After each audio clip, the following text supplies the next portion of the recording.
So back in 2006, there were less than 1 million people lived in authorities in the UK where 20 mile an hour was the norm. But that changed. By 2013, there was a change in guidance. And remember, this is very much 20 mile an hour without physical calming. It's really changing the speed limit, the signs, and a lot of engagement, which we'll talk about later. By 2022, local authorities which had set 20 mile an hour for most roads were the majority of the largest 40 urban authorities in the UK. Many shire counties, such as Lancashire, Cornwall, all the inner London boroughs, 20 mile an hour is the norm, and on many arterial roads as well, and the capital cities of Edinburgh and Cardiff. Wales is setting a national urban 20 mile an hour default, which is set to be implemented on September the 17th, 2023. And that will be every road which is an urban or village setting with lighting will automatically have a 20 mile an hour speed limit. Scotland plans 20 mile an hour as the urban norm by 2024. And now 28 million people, that's 43% of people in the UK, have or planned to have 20 mile an hour as a norm in their towns, villages, and communities. And of course, that's ongoing with more and more adding to that over time. But it's not just happening in the UK. This is a global thing. It's happening around the world.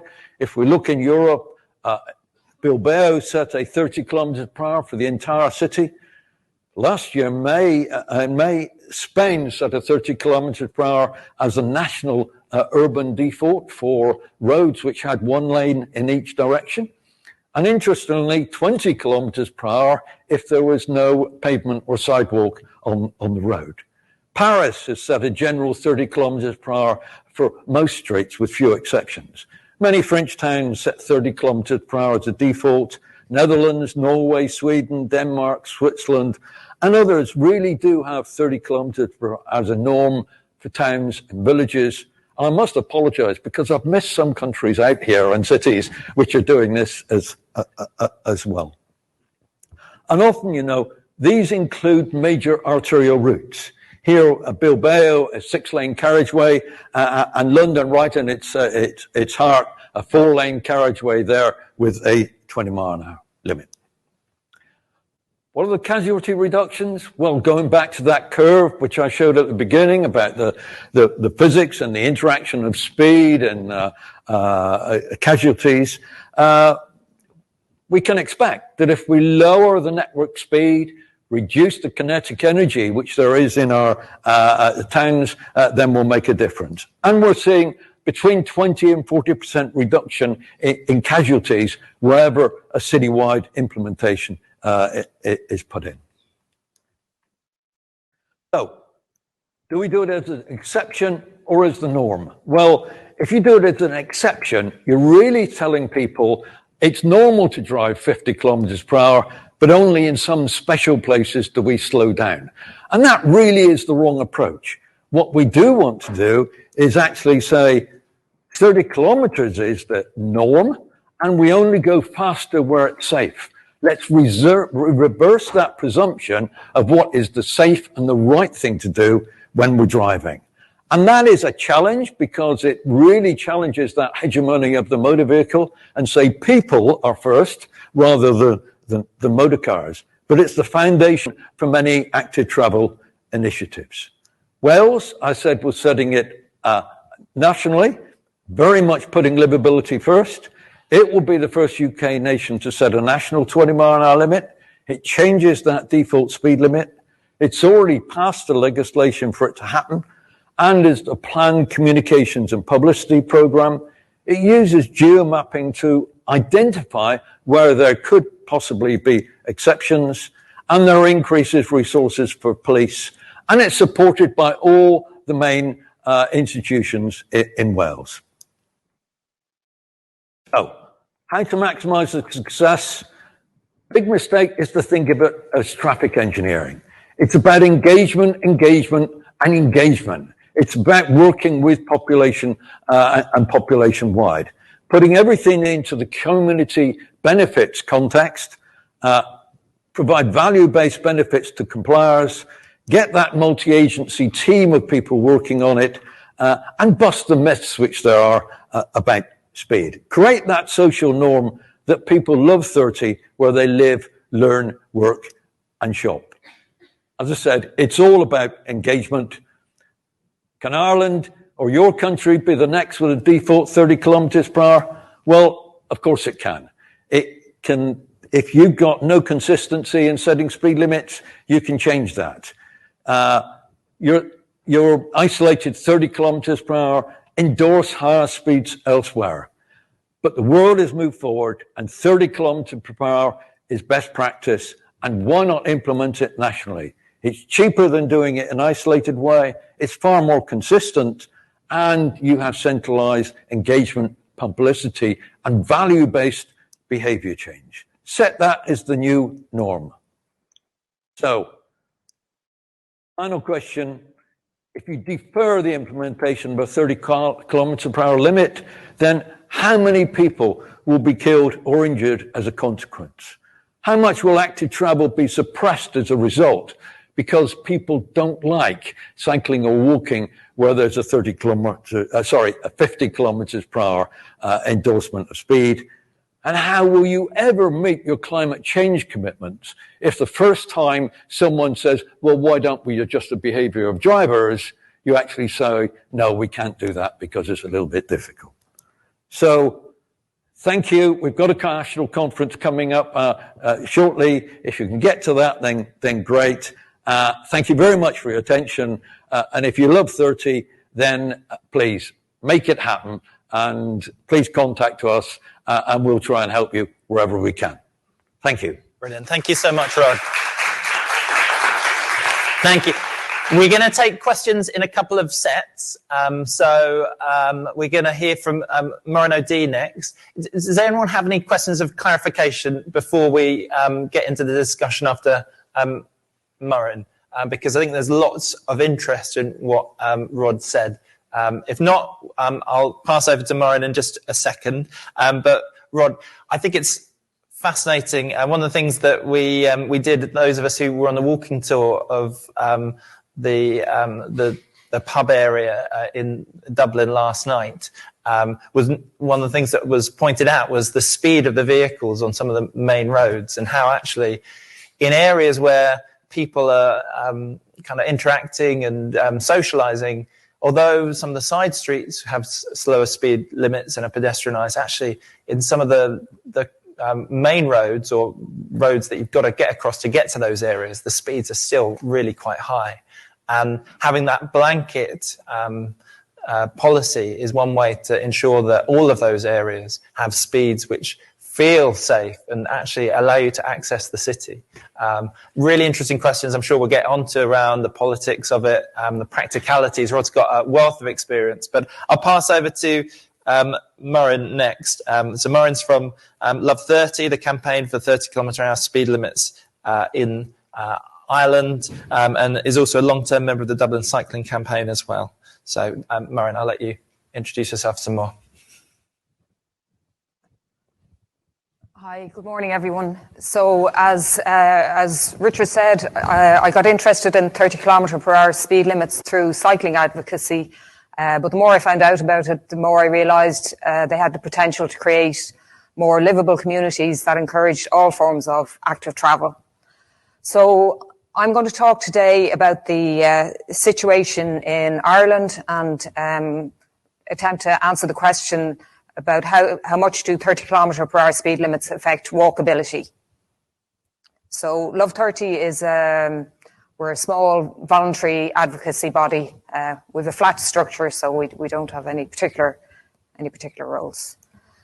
So the question we were trying to answer was do 30 kilometre per hour speed limits, do they reduce traffic speeds, and does that increase the number of people walking? So we looked at traffic sensor data and we also looked at census travel data to see what we could find. So today I'll cover a history of 30 km/h speed limits in Ireland and how far we've got to now. I'll do a review of existing traffic surveys and speed reports, and then we'll look at more recent traffic sensor data and look at some census data as well. So, history of 30 km/h speed limits in Ireland. So the first area to get 30 km/h speed limits was Marino, an area in North Dublin. So that was back in 2005. And then in 2010, it was introduced in the core Dublin city centre area. It was quite controversial at the time, but you know, it has stayed there. Then some campaign groups started in around 2014. The Jake's Legacy campaign started. Sadly, after the death of a 5-year-old boy in a housing estate in Kilkenny, his mother set up the Jake's Legacy campaign, and that was looking for 20 km/h speed limits in housing estates. Because if you really want to eliminate fatalities, you really need to get down to 20. The Love 30 campaign was founded in 2015, very much inspired by 20 is Plenty in the UK. And so I was one of the founding members, and it's an alliance of cycling and walking and various community groups looking for 30 km/h speed limits in urban areas. In 2015, new guidelines were introduced for managing and setting speed limits, and that included, it mentioned 20 km, 30, 40, 50 in urban areas. But still, the default speed limit in urban areas in Ireland is 50 km/h. It also introduced the idea of slow zones, and you can see the symbol there.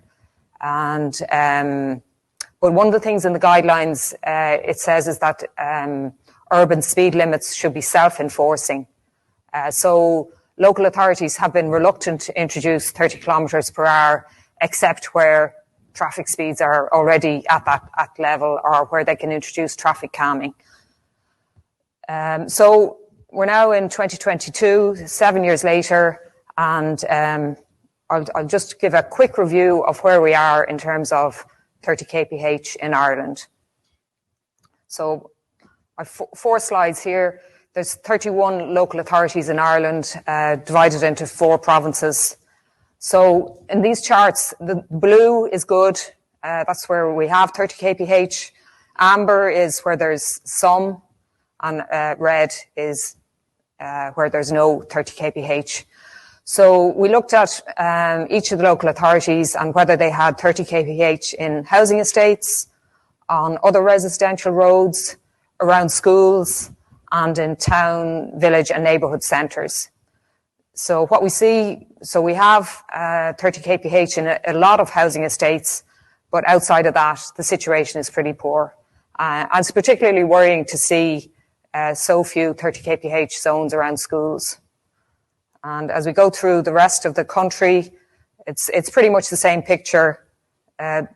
Blue in terms of housing estates, but not much else.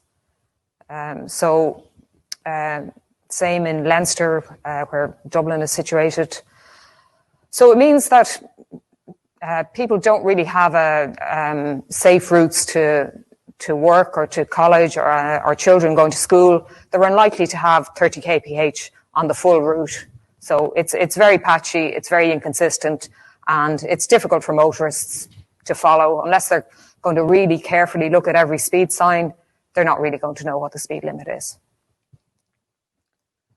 And then just one slide on a speed survey that was done outside schools. And it showed that 84% of vehicles exceeded the speed limit in periodic speed zones. So some of the schools have 30 kph, periodic 30 kph. And 88% of vehicles exceeded the speed limit in 30 km/h zones. So I suppose there's a culture in Ireland that it's okay to exceed the speed limit by up to 10 km/h. So the majority of motorists think it's okay to go at 60 in a 50 kph zone, or they think it's okay to go at 40 in a 30 kph zone, which is a bit worrying.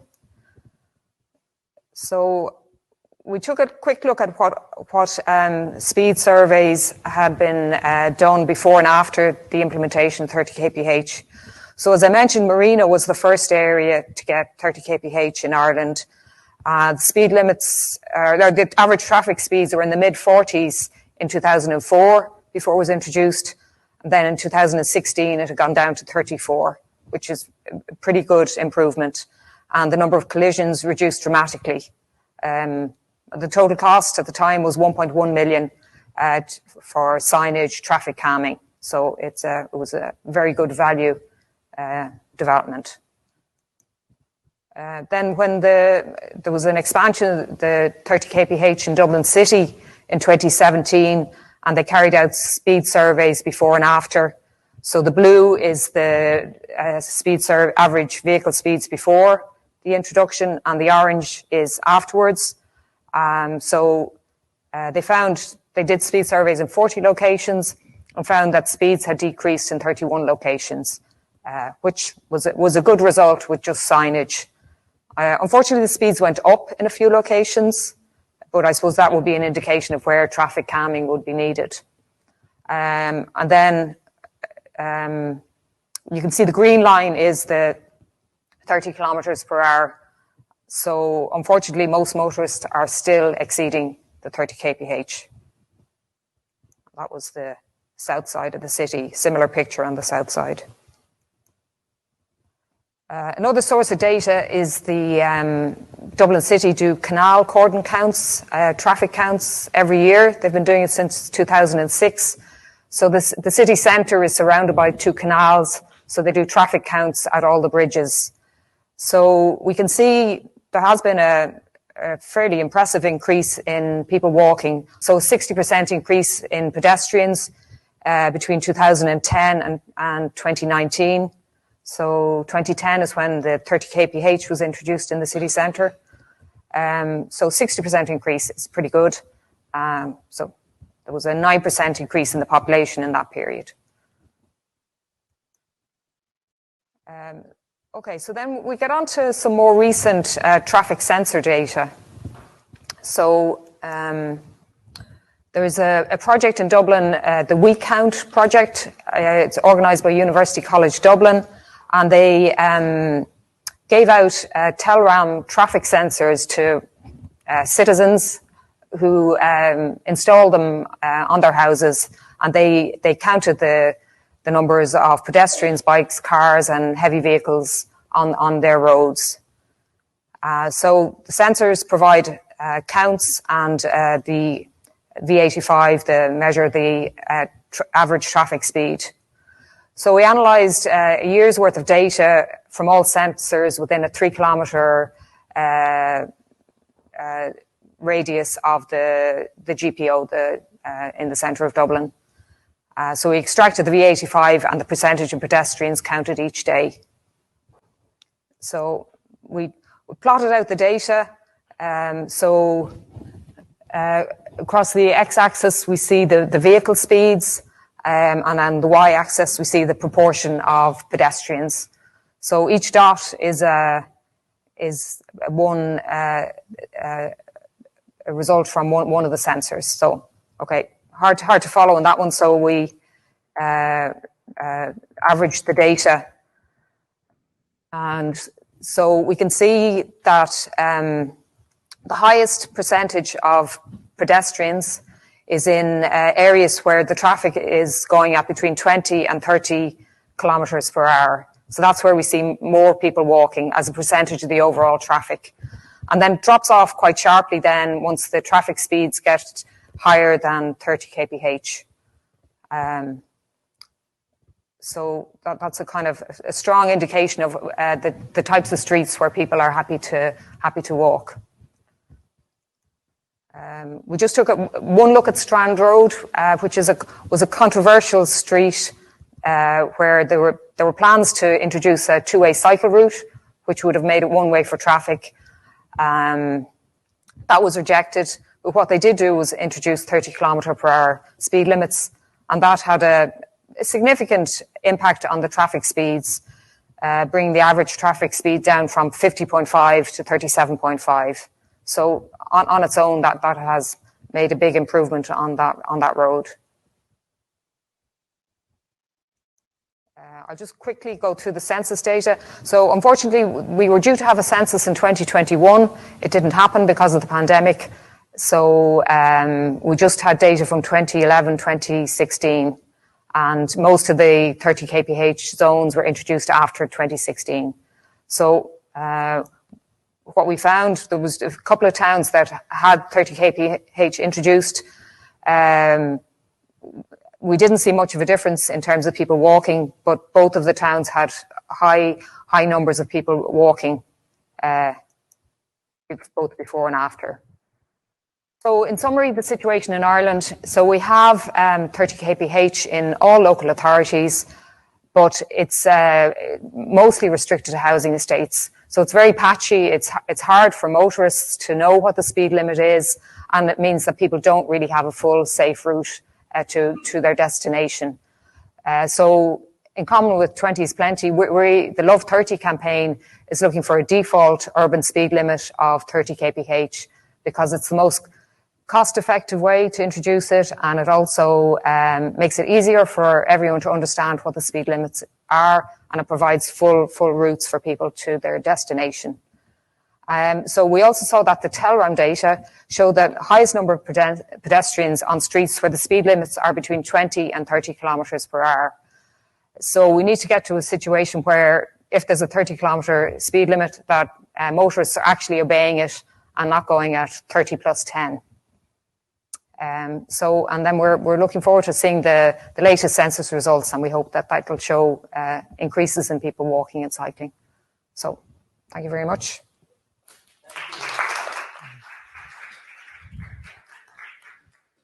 Thank you, Maureen. And can I ask Rod to join us up here for questions? So you have a choice, either raise a hand or add them in the Slido. If you do your QR code on there, you can do them in the Slido. And I believe we are now online as well, so we are joined around the world by different people. Anmek has asked a question. I don't know if Anmek is in the room. Yes. Do you want to ask the question directly? There's a microphone coming. To Rod King, the question,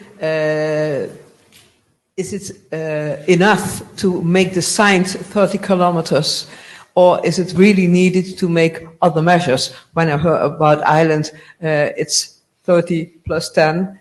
In the average, I think in the Netherlands, people are mostly adding some percentage, some kilometers more on what's on the signs. So, how is the what do you see happening? It's enough to say everybody has to keep 30 kilometers, or do you need more measures? Great. To reach that goal. Rod. I think it's a very good question. And often people say, well, use the expression signed only limits. No one's putting in signed only limits if they're sensible.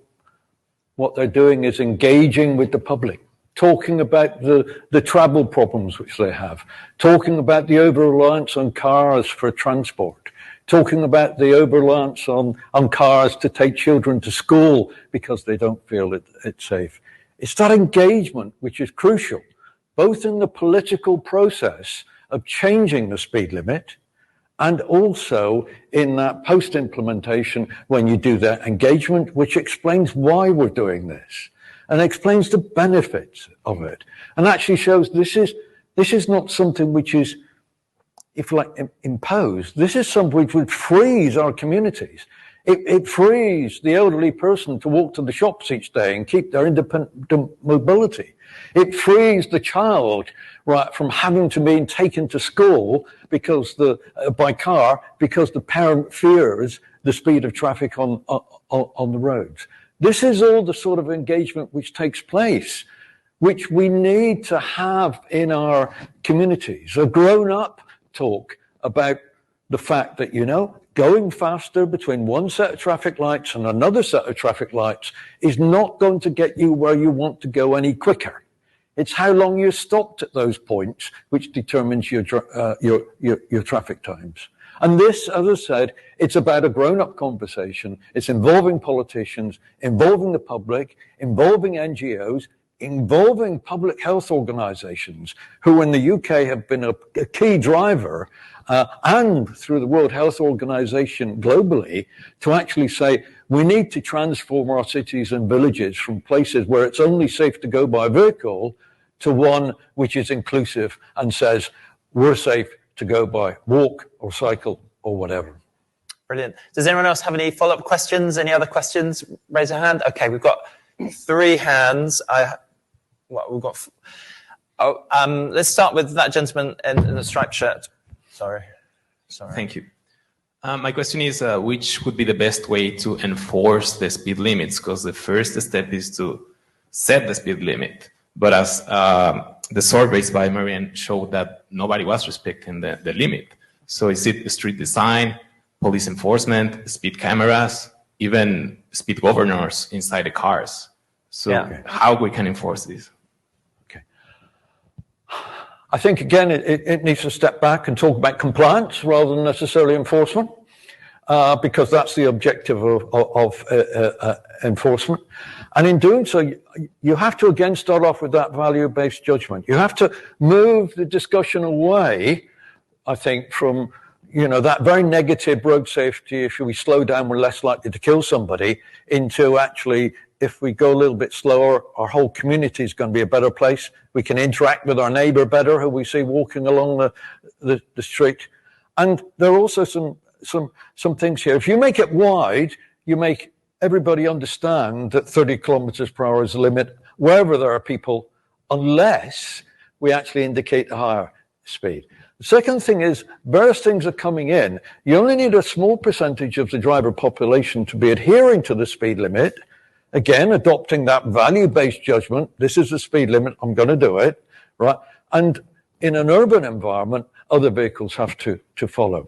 The other thing which is coming in is intelligent speed assistant, which is now mandatory across the EU, which actually informs people where they're breaking the speed limit.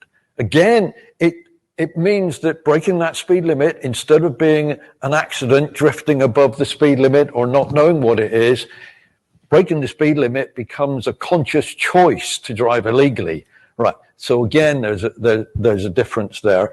Plus all that engagement. So all of these things can be used, right, to actually make a difference to compliance.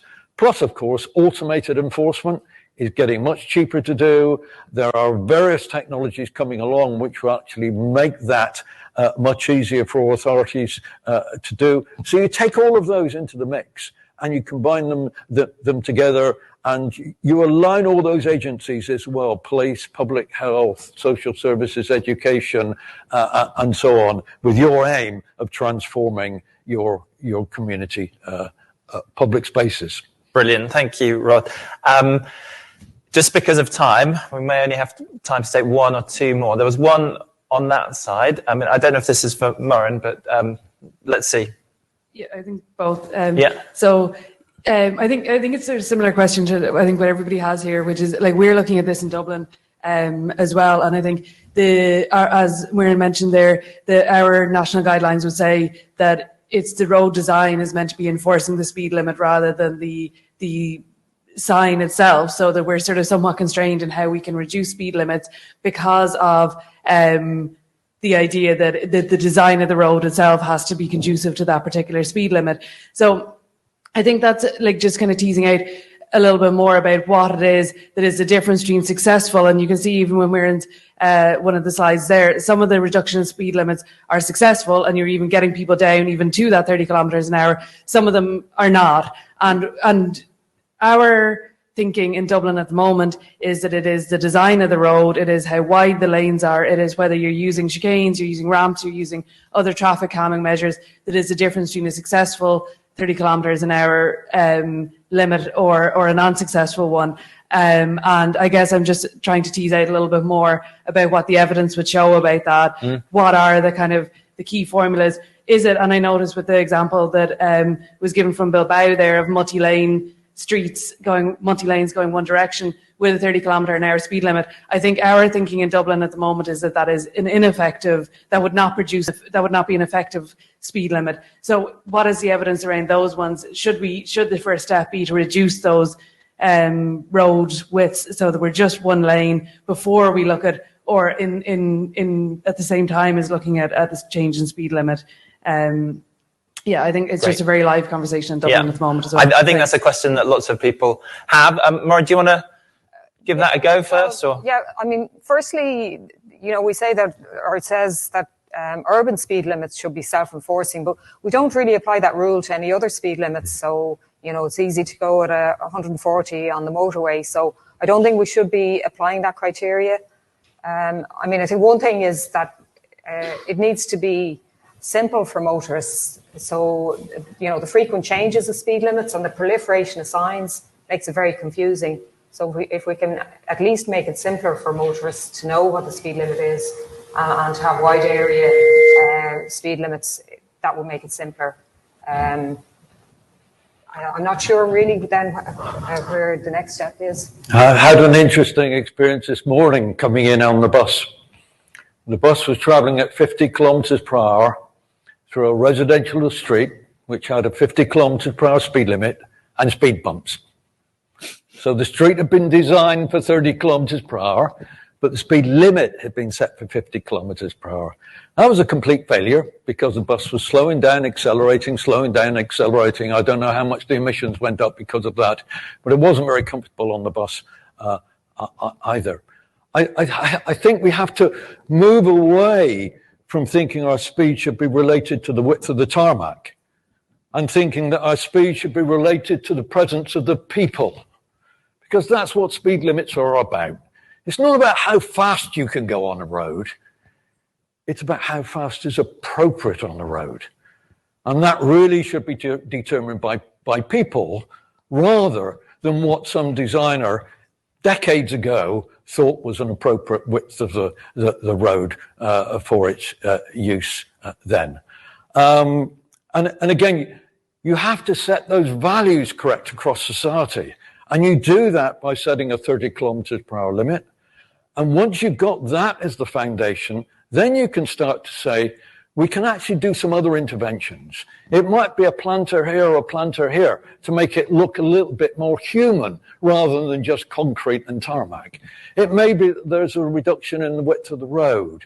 There's maybe that you can take a nuanced approach to it, which is actually informing drivers and cues a little bit more about where the width of the road should not be the determining factor. And that's a great thing for design to come into it. Yeah. I don't want to have to stop you there, but I think we have a whole set of other panelists to speak. So I also know from speaking to you that there's a very interesting conversation around values and Wales and Bilbao, how those countries brought their populations along to be able to see this as something which is appropriate and that everyone's bought into. And I think you were speaking quite a lot about that in your presentation, Rod. So I think there's some really interesting conversations. And next, we're going to have to move on to a broader global view. And we're going to have some more presentations. So thanks, Rod and Maura. And if we have time at the end, we may be able to ask some more questions, but let's see how we go. So next, Shanna. Shanna Lucchese is from IRAP, the International Road Assessment Programme. And she's going to be talking about the big data screening methodology, which uses telematics and satellite data. She holds a master's degree in transport system and her PhD was in the same field. So I'll pass over to you. Thank you, Richard. Good morning, everyone. So my name is Shanna Lucchese. I work as project coordinator for IRAP. So IRAP, it's an organization active in more than 90 countries, and we have this realistic goal of making every road in the world safe. So I think this is our realistic goal. It's our motivation. This is what we have luck to work with different governments and different organizations around the world. So what I want to talk to you today, it's a methodology to identify road safety risk around schools and prioritize investments using big data. This methodology was developed as part of the AI&E Empowering Youth for Safer Road project. This project is funded by Foundation Botner and FIA Foundation, and have AIP Foundation as a lead partner, and us, IRAP and NDD as supporter partners in the project. So the project is based on these 3 pillars. We'll be talking today about the big data screening. Let me see if I go there. Yes. So the idea of the big data is select high-risk schools from a city-wide perspective. So if I want to make the schools in my city safe, where should I start? I have like 3,000 schools in my city. Which will the ones that I should prioritize? So this is the question that the big data screening tried to answer. And the high-risk schools that we will have at the end of this process will be assessed using the Star Rating for Schools tool. So this is a program that IRAP have been running for a few years now, very successfully, that classify risk and propose countermeasures and solutions to make the journey to and from school safe for the students. We also have a third pillar in the project that we call Youth Engagement App that aims to increase community participation in this process. So students will be able to ping locations where they feel safe or unsafe, and this will give us a hint of places around the school where we should look at in more detail. But I'll not have time to go into this today, so we'll be mainly talking about the big data screening. So the main goal of the method is to be automatic, scalable, evidence-based approach using big data. So the idea is to harness the power of this this huge amount of data that is around there, and you can extract very good information to help us with the road safety issue. So we have 2 main measures of success in this activity. One is generate at least a few attributes of interest for governments to use in further analysis, so we'll not stop there. So the idea is to use the data for other investigations as well. And as I said, it identified the high-risk schools that need to be prioritized to make detailed road safety assessment. The project has been piloting 3 cities in Vietnam, so it's Ho Chi Minh City, Pleiku, and Dien Bai. So how it works, looking into the methodology a little bit. So we start looking at studies that work with macroscopic analysis for road safety for pedestrians. So the idea of the studies is to correlate like urban features and socioeconomic features with numbers of fatalities and severe injuries for pedestrians, and try to identify which are the variables or which are the attributes that are really important and might lead to an unsafe environment for pedestrians. So we took these variables, we took these attributes, and we grouped them into this 4 level of analysis. And the idea of having levels here is because we will be starting looking to a more broad context and easy to find data. And as the levels progress, we'll be narrowing the areas of analysis and also increase the detail of the data that we are collecting. This is because some data is still very hard and very costly to process. So we will starting with the freely available ones and going down into the most costly ones. So the first level is the target community. We'll be looking to socioeconomic basic elements to identify the communities that we want to work with. Then we'll be going down to school characteristics and built environment risk. And in the third level, we'll be looking to pedestrian exposure risk. And here we'll be talking mainly about speeds and flows. And then in the level 4, so the schools that were ranked as riskier in this process will be analyzed using the Star Rating for schools. So looking at in a map to have a better idea of how this works. So this is level 1. So this is the target community level. And the map that you see on the screen is for Ho Chi Minh City. And the boundaries there is the geographic division they use in the city, that is the districts. So in this level 1, we'll be collecting data for the whole city, separated by this district. So our goal in level 1 is to identify the high-risk districts to progress in the analysis. So in level 2, identify these 4 high-risk districts for pedestrian safety. And then we'll be collecting data for school characteristics and built environment in these districts. The idea here is collect the information for the whole area, but also for the school itself, for the schools themselves, and also for the surroundings of the schools. And then we go to the third level, the pedestrian exposure risk. We'll be working with the concept of buffer zone around the schools. I'll be talking a little bit more about this later. But as you see, we are starting with a citywide perspective and narrowing down to the surrounding areas of the school. So if you're curious about what type of data we are looking at, so here are some of the attributes, and I'll be already talking about some of the results as well and the application in the Vietnamese context. So in level 1, basically our socioeconomic elements. So we'll see density of pedestrian casualties, population density, percentage of population of 60 to 18 years old. That was our age range of work. Area type, level of income, urban rapid growth, that is very important in the Vietnamese context, road density and school density. Here you can also see the data sources. So basically the data came from some organizations in the government, for example, the Provincial Traffic Safety Committee, but also satellite images, so we can extract some information from that sources. MNR data that came from telematics, and also IPAM's Terra, that is a website that publishes socioeconomic data for different countries. So it's they are all data free to use, and you can go there and download and use it. So the thing is, using districts in the first level is that because this data is usually aggregated in a geographic boundary. So this could be a district, a census tract, a neighborhood, a traffic analysis zone. So it's impossible to get data more disaggregated than that in this level. So that's why in the level 1, we'll be targeting community to look at these geographic boundaries.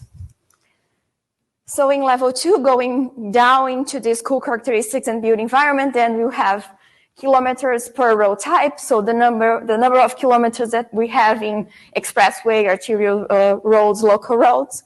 The number of intersections, that it's a proxy for pedestrian crossing risks, percentage of commercial land use, number of transit stops, school road types, number of lanes on the school roads, that is also a proxy for crossing risks, number of students and shift schedule, because some schools might have like double shifts. So this increases even more the risks because we have more people going to and from school in different parts of the day. One thing that I forgot to tell you, and I'll go back here, is because the availability here is partially available, because this is one of the challenges that we had in applying the method. For example, in the Vietnamese context, we only have these boundaries or this information available per district in Ho Chi Minh City. For the other cities, you only have this information for the whole city, so it's not very valuable for the analysis, have this for the whole city.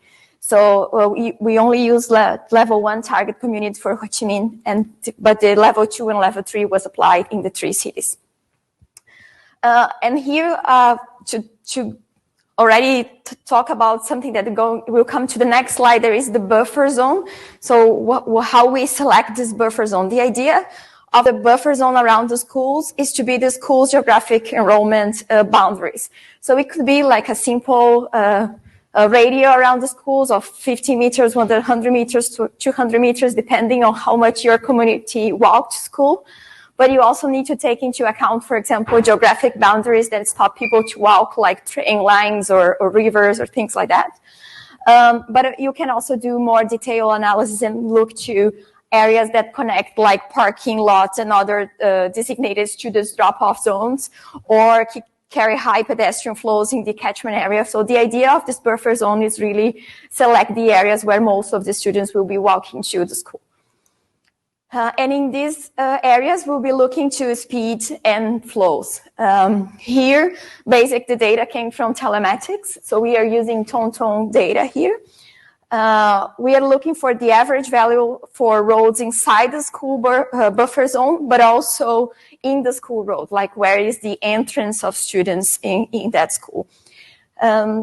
So here the speeds are available, because normally telematics are a very good source of data for speeds, because cars are in the flow, so you can really collect the operational speeds for that, but it's not a very good data sources for flows, because, for example, the TomTom data, we don't have the total numbers of cars that are circulating on those roads. We only have the information for those ones that are using TomTom devices. So here we are using these heats of cars using TomTom devices as a proxy to flows, but we know that it's not necessarily the total flow. And then so in level 1, we'll be selecting districts. The schools in the districts ranked at high risk level 2 will go to level 3, and the high risk level 3 will go to the level 4, that is star rating for schools analysis. And the calculation itself is really, really simple. We'll be just ranking attributes according to their level of risk. So here, or for example, the way that we see the project and the communities that we want to work with. So for example, with school density here, we had this idea of we work with an area that have a lot of schools. If we, at the end, make one school safer, we are increasing safety for other students that are passing by that school to reach their schools. So we are looking for areas with high school density. So these districts, for example, that have the high school density will receive number 1 or 4th, 2nd, 3rd position in the rank. And as the school density going down, they will be positioned in lower positions in the rank. And for some other attributes, they are just binary alternatives like urban or rural.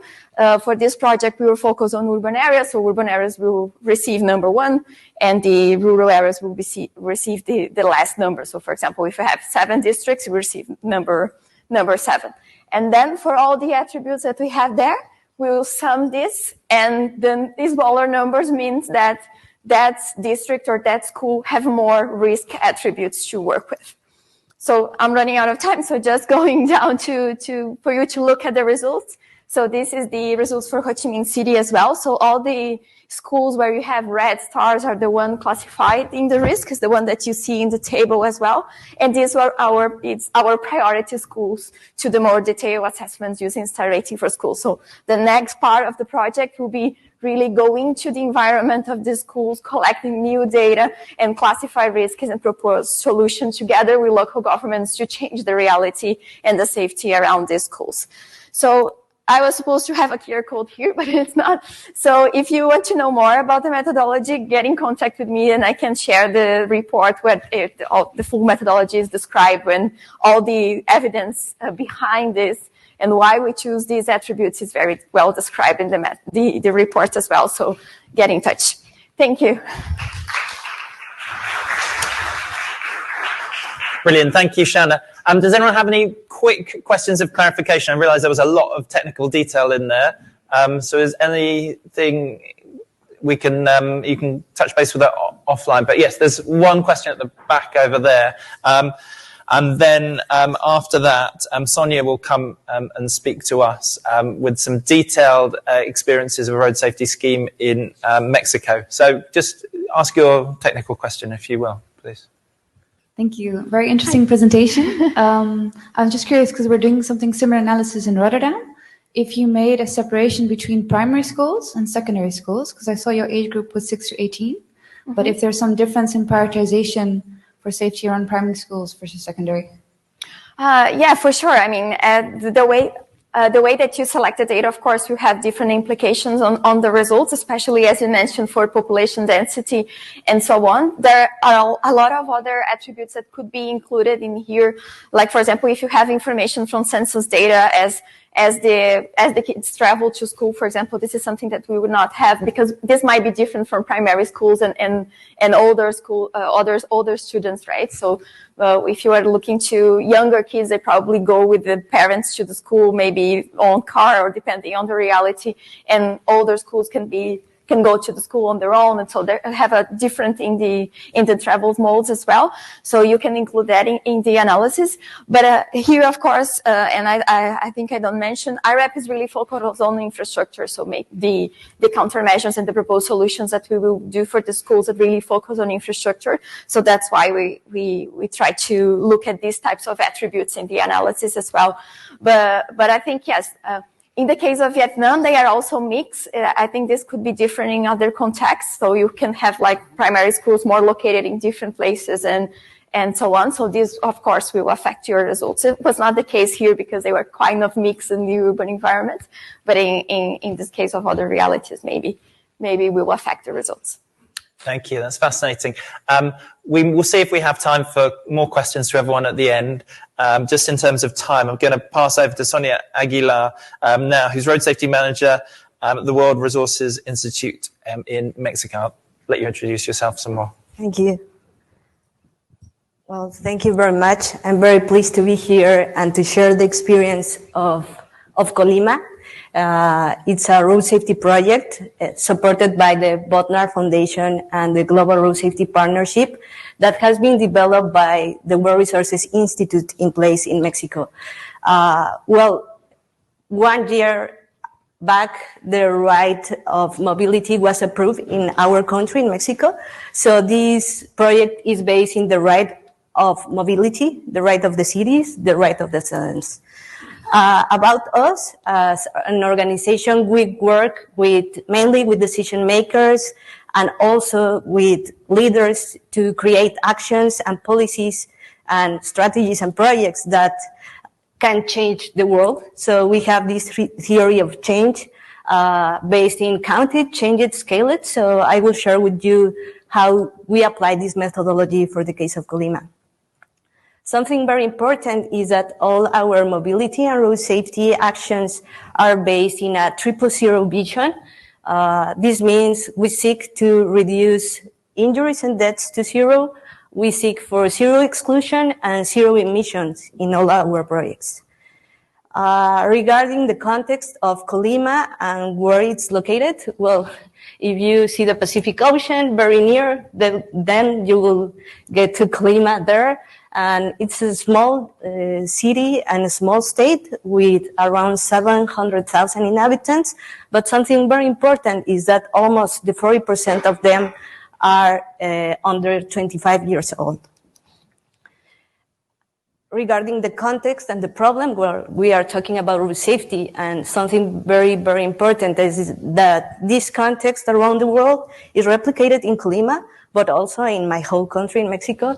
But if we look to the municipality of Colima, more than 50% of road traffic deaths involve vulnerable road users. So we focus on that during the project. The major highlights, we have been working for around almost 5 years in this project, so changes doesn't happen from one day to another. You have to be very persistent and having engagement continually. We started by a diagnosis, and that was something very important. In the South, in the Global South, mainly, we don't have accurate data, so in many ways, we need to create them. And we started in 2010 a diagnosis. We didn't have road traffic crashes digitalized, and mainly this information was in agencies that didn't link the information. So we identify with in-place data where was the riskiest school polygon in the city and the highest enrollment of students. So we started with a tactical urbanism intervention in a school where 2,500 students assist to class every day, and where we have more than 40 road traffic crashes per year, where one of each 3 road traffic crashes occur during school days and our school days. So that was very important. When we address this tactical urbanism, we raise awareness among the community, but also among the decision makers. Later, we move forward, and we need to walk the talk at the end in public policies.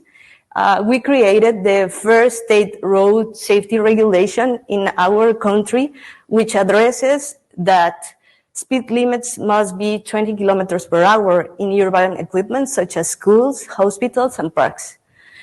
After that, the infrastructure went permanent in this school environment. But we need to replicate this in other parts of the city, but also in Mexico. So we start training speed department in terms of speed management in 2022, and we created the first open source tool where municipalities can access data and can manage this information. We have talked about Sustainable Development Goals. This project is aligned to the Objective 3, 4, and 11, and of course, to the new Decade of Action.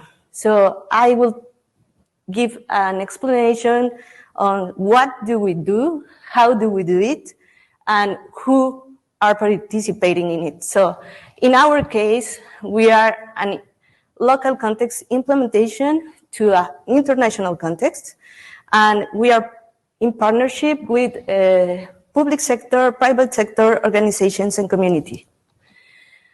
Our objective is to achieve well-being, healthy and safe and sustainable environments, mainly for children and young people. As I mentioned before, we started with a diagnosis, we changed that reality, and we address a final intervention. But we need that this capacity building needs to be installed in all the agencies, and that was something very difficult because they didn't have the tools and they didn't have all the resources that we think they must have in place. So the first big issue is that the key problem when we are trying to address a diagnosis is that we think we have enough data, or the quality of data can help us to address that problem. But in reality, we were facing information that was in paper, information that was in particular mobile phones or from police officers, and in the real way, it didn't exist a method or a process to collect road traffic crash information. So one part was record and the other was in physical formats. Something very important is that we all have GPS and connectivity, but police officers didn't have that. So all the road traffic crashes were lack of georeferenced information. And of course, road safety information was not available for decision makers. So how do we change it? How do we make something very useful, but at the same time different? We create an open data source for road safety based in a geographic information system with the Geographic Institute in Mexico that is responsible for all the statistic and geographic information. So we didn't create a system only for Colima, but rather a system that can be replicated in the 32 states in Mexico. Something very important here is that it had to be an easy tool that can be installed in any computer, in any laptop, in any cell phone, and that police departments can use it effectively. Yesterday, we were talking about how tools can change decisions, but in real life, between digital infrastructure and urban infrastructure, that is what this system joins, we have human beings. So there's where we try our best to support politicians, technicians, but also police officers. So capacity building is happening in every moment of the project. So our system right now has all the urban infrastructure with geocoded and geographic information, metadata. And we also have the digital infrastructure that can be input by different agencies. What does this will help or is helping? Well, we think that this could change how decision makers take road safety in my country to prioritize system road safety actions. The other important component was that police officers didn't have the tools. So something important was to deliver a digital tool that was easy for them. And we created this app with the students of telematics of a university in Mexico. So they were really engaged. And we have been piloting this tool that can link the information with hospitals and other institutions. Both tools are linked and can be linked, and both are replicable. Both of them are open source tools, and well, In terms of governance and institution, this gives great opportunity to have equity and transparency in the access of information. Regarding safe and sustainable school mobility, the story is not very different. In my country, the Ministry of Education doesn't really know how the students arrive or leave school. So there is a lack of vision in safe school mobility strategies. And the current offer of transport doesn't consider the needs or the desire of young people and children. So I will go quicker. What did we achieve? We need to understand students. So we carried out model split surveys, origin destination surveys, and GTFS in order that they have all the information for mobility. Something very important here is that schools, this university has an open connection to internet. They don't have even internet there. So it was very, very difficult to figure it out, but we provide that. And at the end, we receive all the information. So these surveys can be applied in any school in Mexico right now, and we could get that information too. I will pass through the video, sorry. That's what students think about. This is what they want from the city. Their main concerns are related to road safety, but also personal safety. Their ideal city must have these three components: infrastructure, parks and recreation, reliable public transport, and the communication channels they identify are these three in the state of Colima. And this is very important because if we are generating a communication strategy, we need to know which communication channels we need to use. So, sorry about that, and I leave you this video.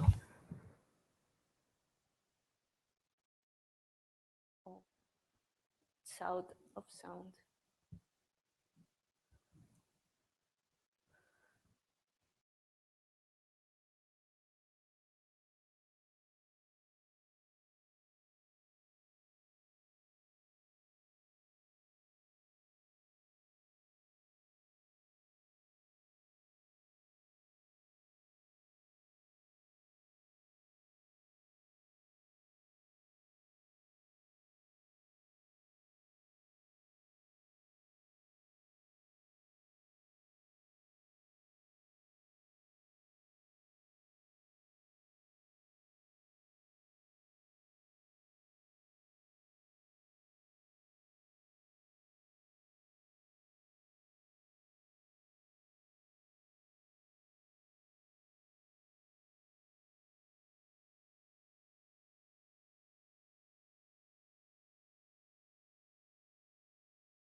Thank you very much. I mean, I think we're seeing here across those last two presentations the importance of data, some of the challenges of data. I really liked that three-part count it, change it, scale it approach that you have, and also the 000 mobility vision around exclusion, emissions, and road traffic deaths as well. Does anyone have any specific questions, either on the technical side or anything specific, just to ask Sonia at this point? We've got one more presentation, which is going to be a remote presentation as well to go through. There's one here. Sorry. We'll just wait, but if you can keep the question relatively short, though, please. Very short. Thank you for your awesome presentation, Sonia. And I was just wondering the role or the interest of 3M in the partnership. That's it. Yes. Well, the new Decade of Action requests that we integrate private sector to road safety solutions. So we reach in the first phase of the project 3M in order that they can support us with some donations. These donations were of signage, of markings, and things like that. And nowadays, we are moving forward in a conversation of data and information because they have this LiDAR photography of some countries and also of some cities. And this will give us the information of inside infrastructure, such as lighting, greenery, cycle lanes, and many more information. So we are trying to link them in this way with their innovative department and our programmer and software development. So I don't know how it's gonna work, but I think by the next year we can share some of this information, hopefully. Great. Too. Thank you. And if people have more questions, please put them in the slide. I will see if we have time to cover them at the end. If we don't, then at least people will see the kind of questions that you're interested in asking, and you can follow up over lunch as well. One last question for you, though. Yeah. Just to connect to the 30 kilometers an hour limits, you said that there was a statewide process for introducing those. And also I saw in the video that outside the schools themselves, it was a 20 kilometers an hour limit. Do you want to say a little bit about that, just very briefly? Yes, the states in Mexico have the freedom to decide their speed limits in the municipalities. Each municipality has its own regulation, so they can decide to go beyond 30 kilometers or slow down. So what this has support, this new regulation, is to establish the superior limit at 30 kilometers per hour. So now they can have the same freedom, but only to download, to slow down that speed. So that's very, very important. So we have 10 municipalities. Each of the municipalities has its own code, regulation code. So until now, in the city of Colima, they have addressed 20 kilometers per hour. So brilliant. Thank you. Thank you. And our final presenter, hopefully technology will work, and don't know exactly how it worked, but Halebo Motlajo is from the Society of Road Safety Ambassadors in Botswana, and he's a member of the Global Youth Coalition for Road Safety. So by the magic of technology, he will appear somehow and give a presentation to us. His presentation is going to be focusing around visibility, and it's also an interesting case, and to remember that it's not just humans who walk, which is an interesting dimension in some other contexts as well. Technical people, is this going to appear? I hope it will. We've had a few technical problems on the way, but I'm assured. Fantastic. Halebo. Okay, let's go for this. It's Halebo.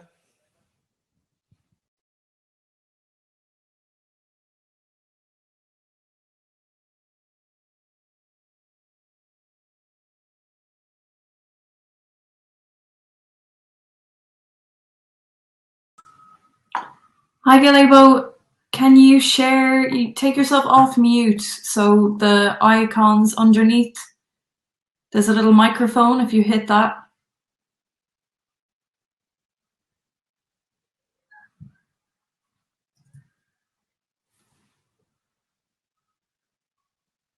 So Galebo, you're still on mute. So there are 5 symbols underneath us here on screen. The microphone in the middle, if you hit that, you should come off mute.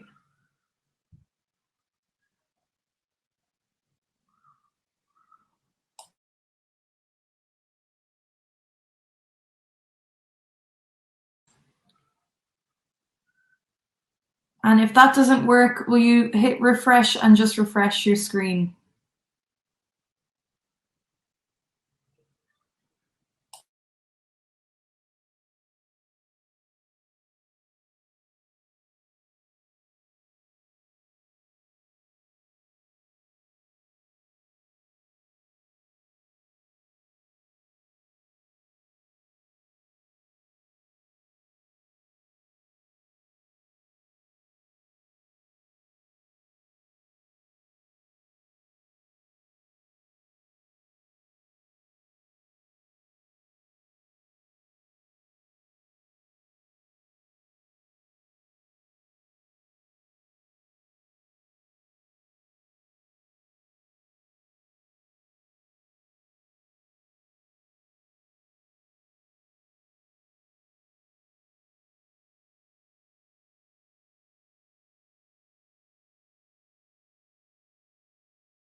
Galebo, any luck with coming off mute there?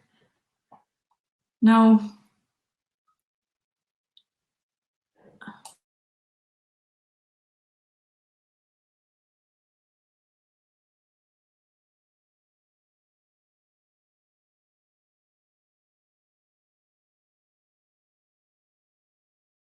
If we're having trouble, if we're not able to get the sound, at least we might be able to get the... Well, we're just going to run through some troubleshooting steps, and if you want to move on to the next speaker for now, and I'll see if we can get Galebo unmuted. 5 minutes for questions for the last speakers, and we'll try and come back to Galebo at the end. Should we do that? So can we have the last 2 speakers back up, and if people have any questions for either Sonia or Chana, then it would be great to ask those. There's one question there. Can you go in the centre, please, so in the light? Sonia? And me as well. Sorry, I'm hiding in darkness as well. So in Mexico, is police always necessary for every road incident? And for example, in Poland, where I come from, they're only necessary when there's an accident, there are some injuries. So for others, there's no police. So we don't have any data on other incidents. And how did you force police to use that tool that you made? Okay, perfect. So it's the same case in Mexico. Police only attend road traffic crashes where there is an injury or someone dead. But maybe collisions or someone who fell from the bus even is not registered. So it's the same case. We don't have enough police officers in any part of the world, and I think we couldn't have them in each intersection. So I believe that in the case of Mexico, that's a huge challenge, and that technology and information can support us to address the metadata that we don't have, because this situation won't shift. What we are now trying to enforce is the use of tools. And for this particular tool, we thought it will be very complicated that the police officers use it, but they were very engaged since the beginning, because at the end, it's less time for them to register and capture information, but also to storage. And in Mexico, we have a process that when someone's dead in the street, you need to follow up with other agencies. So this facilitates the follow-up also for them with other agencies in terms of time, but also in terms of clarity and transparency of their actions in the street with citizens. So that has support, we have had the support of them until now, and they are very committed with the tool because they have other tools that require a lot of time and that don't address the objective. So I think that has been very useful in our case. Brilliant. Any other questions? If anyone's got a question for Shana, any other questions? Suggestions? Suggestions? Anything? Yeah, suggestions, perspectives as well. We can start to bring together some of the discussion that we've heard as well. If we don't have questions for these two, there was a question for Rod earlier, so I can pass that back to you, Rod, if you're happy. In the Slido, is the new environmental research on effects on CO2 reduction at lower speeds from the UK available for the EU area? Do you understand the question? If you were in the room and you asked the question. Yeah, it's available on our website. I think if you go to our website, which is www.20splenty.org, and then choose information and briefings, I think about the third topic down is that particular research, and that will take you to a link to the paper, right, which it goes through how that reduction in CO2 and NOx was modelled.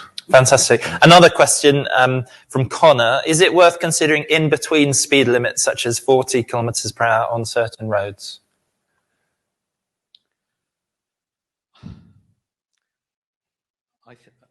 I think you start off with the presumption that I think 30 is the norm, wherever there are people. And then you look at justifying exceptions. That's the reverse of what we do at the moment. Right? So once you start doing that, you're able to say, well, okay, if we want motorists to travel more than 30 kilometers per hour for whatever reasons, what do we have to do to make that safe for vulnerable road users, pedestrians and cyclists? So then you can start to look in detail, what have you got to protect those cyclists? If you say it's an arterial, right, then okay, and you want to move traffic more or motorized traffic more quickly, then the cost of doing that without injuring vulnerable road users is to put in the associated segregated provision. That will be cycleways, that will be crossings, right, and so on. And of course, then you can have a higher speed limit, which is appropriate for the particular road and its use by pedestrians and cyclists. And of course, if you have a motorway where you exclude pedestrians and cyclists, then you can have a much higher speed limit. So it all stems from that presumption that wherever pedestrians and cyclists want to use their mobility, and we value their mobility, we actually want to protect them with either lower vehicle speeds or infrastructure, which does allow. Is there a case to say that 30 is too high in some cases? Of course, indeed, that's what they've said in Spain, where if you have in a village or a city, if you have a street with one lane in each direction and there's no pavement, then the speed limit comes down to 20 kilometers per hour.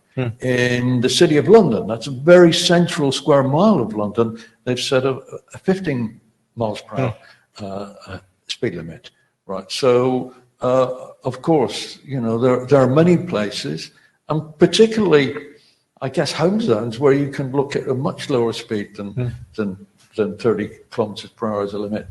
Again, it's all about recognizing what societal benefits, if any, there are from going faster on certain roads.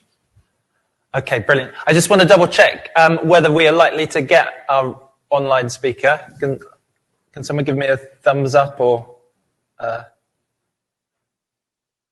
where are we at? We're not quite sure, which is a shame because Halebo's got great experience from Botswana to share with us.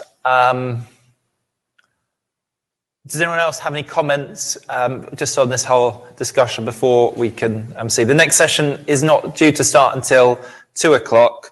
So we've got just over an hour for lunch. If people do need to go and are unable to hear Halebo, then obviously please do leave. But we will. There's a couple of questions here, sorry. And I've just asked the guy with the mic to... Oh, we don't think we're going to get Halebo, unfortunately, I think. Which is unfortunate. So let's take these two questions. There's a question just there, if you can. And then last question here. Or question or comment for anyone, and we can respond. Thank you, Rod. Interesting presentation, but my question is toward Shana and we come into the light. WRI colleague Sonia. Thank you and congratulations in those both projects. Very interesting and integrating technology. As you know, with the UN Secondary Action, this is important. So just a little bit of blue sky thinking for organizations like us, where we come from, GRSP. So say you have, we have only 8 more years until the 2030. And we want to halve the road safety figure by 50%. Utilizing and learning from what you had so far, if you had, with this 8 years, and say you have unlimited funds from the learnings you have, what else would you do to scale up? Just a little question there. Yeah, a simple one. Okay. In 20 seconds, and then we'll have one more question. Yeah, I think we are in the innovation area. I mean, we need to learn to do things differently. And doing things differently doesn't necessarily mean doing a technological way. I mean, we need to learn how can we make the change faster. And of course, technology are here to help us. We have like an infinity of data that we could help us to target actions and to be more precise and more active and more and really act in the things that we need to act. So I think, of course, we need to take the best of this experience, see what works, what not works, and apply this to the future. But I think, of course, as you said, we need to do something. We need to do something now. We don't have much time to waste. And I think technology in general and big data can help us to get there. But it's not only these things, of course, it's engagement, it's involving the community.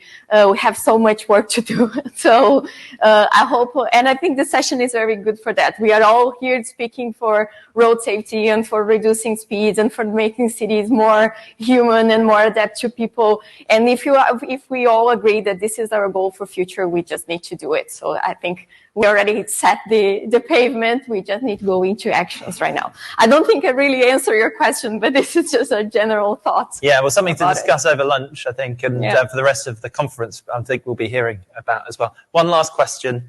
My question is to Rod and Maureen. It's a two-parter more than anything else. Firstly, do you get information from insurance companies? You know, they have the telematic boxes in some cars which show when individuals go over the speed limit. And also in relation to that then, is there any way to insensitize drivers to actually keep to 30 by promoting some sort of goodness in them? You know, the way the carrot before the stick approach, that if we actually have some sort of promotion to driving, that they keep to 30 and always keep to 30, that maybe their insurance is lowered or something else happens. And that will help quicker than what we currently do of we set up a checkpoint and maybe catch a few. Whereas if we got everyone just to do it, it wins it for everyone. Brilliant. Who's going to answer that? And do we have a mic? And you can come into the light as well. So I think that question was directed at me. So we're the Love 30 campaign is a voluntary organisation. We don't get any data from insurance companies. I don't know if they make it publicly available. I do like your idea of incentivising motorists, and I know that some insurance companies are giving reduced premiums if you have speed limiters in your car.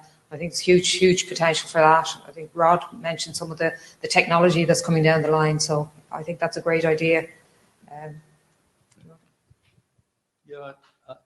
I think it's a great benefit if you can start to get this behaviour change around positivity And I know that's one of the things which have been done in councils in the UK where they've been implemented default 20 mile an hour. Particularly Bristol, they had a slogan which is a little bit slower, a whole lot better. And again, that was implying the societal benefits of making Bristol a better place to be. In Calderdale, they had a campaign of Love Our Streets. Right? And again, it was all taking it out of the context of the driver experience, right, and into a societal community context where they can feel better, not only about the outcome, but also participating in that outcome. And I think this is where technology is gradually making a difference. And it is insurance black boxes, it's things like ISA on new cars, it's the abilities to see the speed limit on your dashboard. All of these are actually taking the driver experience and putting it into a community context. And I think that's what we've been missing for years in road safety and everything else. It's all been so negative about, if you drive slower, you're less likely to kill the child who runs out in front of you. Well, the child has never run out in front of me, so I'll be able to stop very quickly because, I'm one of the 75% of people who are above average drivers, in their opinion. So it's moving away from that, which is so negative, right, and non-participatory into something which says, yeah, I can drive better. I can see my neighbour at the side of the road. I can have a better field of vision. It won't make me later for work or later to get to the office. I'm going to do that because I'm that sort of guy. And that's happening in communities and councils through engagement and looking at this population-wide approach to road safety. And I think that's a big challenge in the road safety world, which there is at the moment. For years, it's been very site-specific. We have a cluster of casualties at this junction. What can we do about it? Well, we can put some concrete in and put some lights, and we can put some different lines in and so on. And then we have to prioritize those because they're very expensive and so on. And then there's the public health coming on with the population-wide perspective, which says if we can actually just slow, the cars down by a couple of miles per hour across the whole city, that will make a big difference. Right? And it's incorporating those two and bringing them together. And I think, and the technology, as you said, and putting all of that into that societal benefit context. And as we get more into climate change, and as we get into micro-mobility and having to balance e-scooters, e-bikes, e-cargo bikes, and everything else, we're going to be forced into that. And that is why lower speeds are inevitable, right? It's not a question of when the norm will be 30, whether the norm will be 30 kilometers per hour.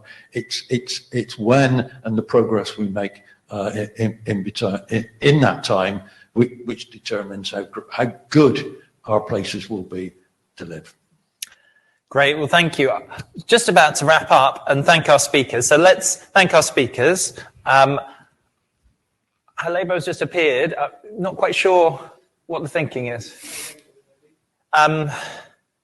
In terms of timing, Halebo, we would love to hear you speak. If people are able to stay to hear Halebo, that would be wonderful. I appreciate that some people may want to go, but let's thank the speakers who have spoken already, and then we'll pass over to Halebo. Okay?